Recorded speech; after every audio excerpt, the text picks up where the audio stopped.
gaming mascots used to be everything. If you were a console or a publisher in the 90s or early 2000s, you needed one. A cool, recognisable character to slap on lunchboxes and push in TV ads. But for every Mario and Sonic that stood the test of time, there's a Gex, or a Bubsy, or a Vexx. Today, we're shining a spotlight on the mascots that were supposed to be gaming icons, but instead ended up gathering dust in bargain bins and ROM collections. Some of them were genuinely fun, others not so much. But let's dive into the forgotten mascots of gaming history.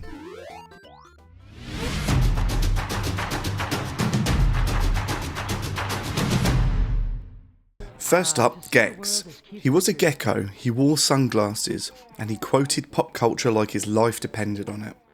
And in the mid-90s, Crystal Dynamics was all in on turning this little lizard into the next big mascot. Gex's whole gimmick was that he lived inside a TV, and every level was a different parody of pop culture, horror films, kung fu, sci-fi, you name it. The gameplay?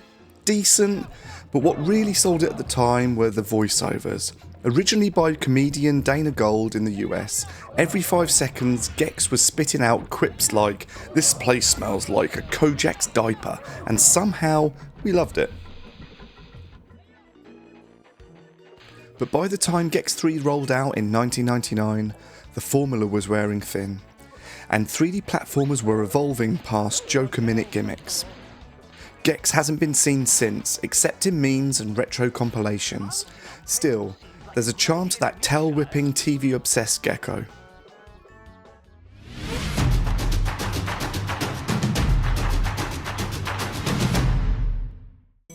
Next is Croc. Croc was cute, he was green, he was kind of floaty. Originally pitched as a Yoshi game to Nintendo, Croc became his own IP by Argonaut Games and decided to roll solo. The result? One of the earliest 3D platformers on the PlayStation and Sega Saturn. Croc had charm, catchy music and adorable little fuzzy friends called Gobbos. But compared to later games like Spyro or Banjo-Kazooie, Croc's tank-like controls and camera issues felt dated really quickly. There was a sequel, Croc 2, but that was it. No merch, no TV show, no comeback tour, just a green crocodile lost to time, and potentially the PlayStation demo disc you still have in your drawer.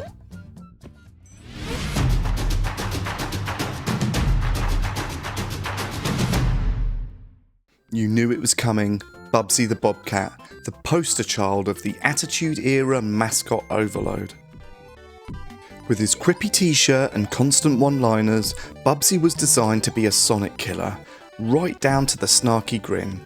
And the first game on the SNES and Genesis actually sold pretty well, but critical acclaim? Not so much. Floaty jumps, cheap deaths and that smug voice really annoyed people. And then there was Bubsy 3D, a game so bad it studied in design classes as what not to do in a 3D platformer. The visuals were rough, the controls were worse, and the voice acting, well, it's Bubsy. Somehow Bubsy returned in 2017 with the woolly stripe back, but even nostalgia couldn't even save him. Bubsy's still trying to make a comeback, but maybe it's time to retire the Bobcat once and for all.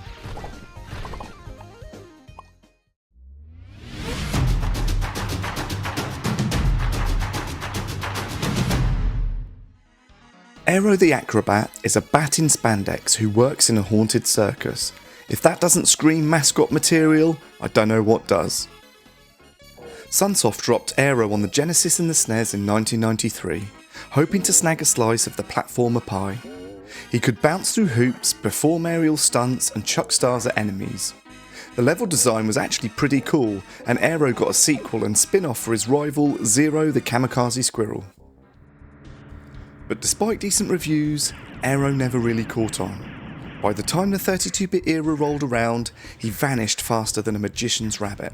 Still, he was one of the better non-Animal Kingdom royalty of the time.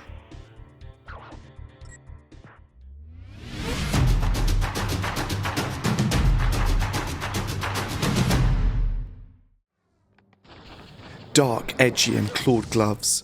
Vexx wanted to be the anti-mascot mascot. Released in 2003, Vexx came out during the peak 3D platforming saturation.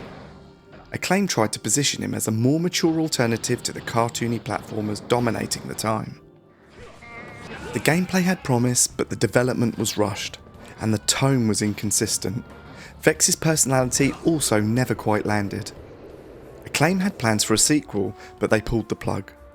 Vexx was forgotten, buried under well-executed games like Ratchet & Clank and Jax and Dexter.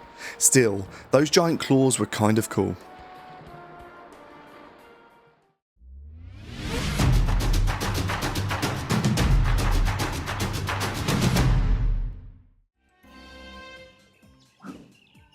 Let's talk about Ty the Tasmanian Tiger. Developed by Chrome Studios in Australia, Ty was a boomerang-slinging marsupial with big dreams and bigger eyebrows. The Ty games were actually pretty good. Bright, fun and full of Aussie flavour. The first one hit during the PS2 and GameCube era, and it spawned 2 sequels and a handful of spin-offs. But like many mascots of that generation, Ty couldn't hold up against the rising tide of gritty shooters and cinematic adventures. You found a fair dinkum rainbow scale! Ty's had a small comeback recently with HD remasters and modern consoles, so maybe this tiger has some stripes left in him.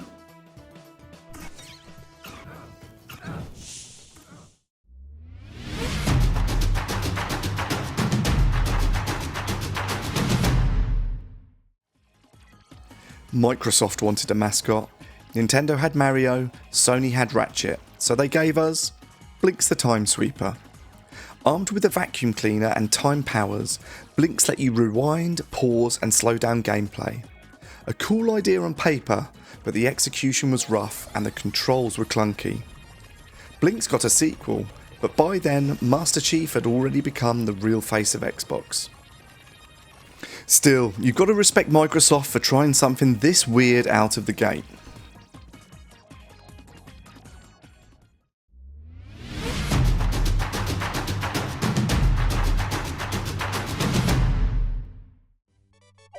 Ristar is what happens when Sega doesn't use Sonic. This little star-headed hero could grab enemies with his stretchy arms and headbutt them into oblivion. Ristar was colourful, polished and full of personality.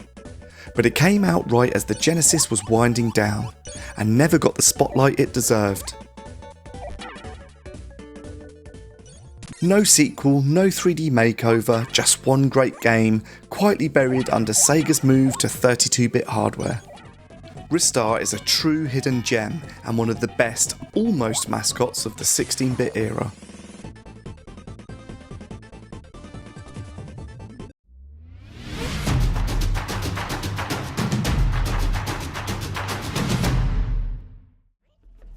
THQ had big plans for Tak and the Power of Juju.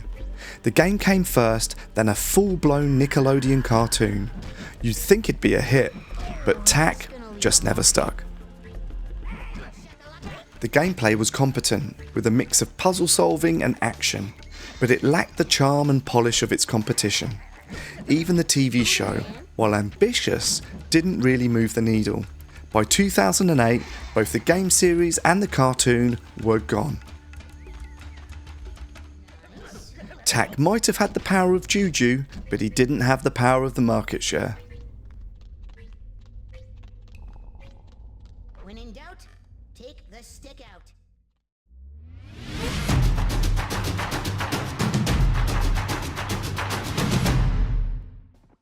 Skullmonkeys isn't your typical mascot game, but it's definitely one of the weirdest. A claymation platformer on the PS1, Skullmonkeys followed a bizarre caveman named Claymation. The visuals were insane, the humour was absurd, and the soundtrack, still one of the best hidden gems out there. It was a sequel to Neverhood, but the franchise never got past cult classic status.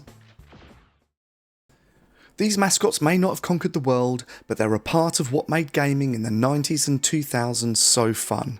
It was wild, it was experimental, and everyone wanted a piece of that platformer pie. Which forgotten mascot do you remember? Let me know in the comments down below. And hey, if you like this video and want a part 2, I've got plenty more.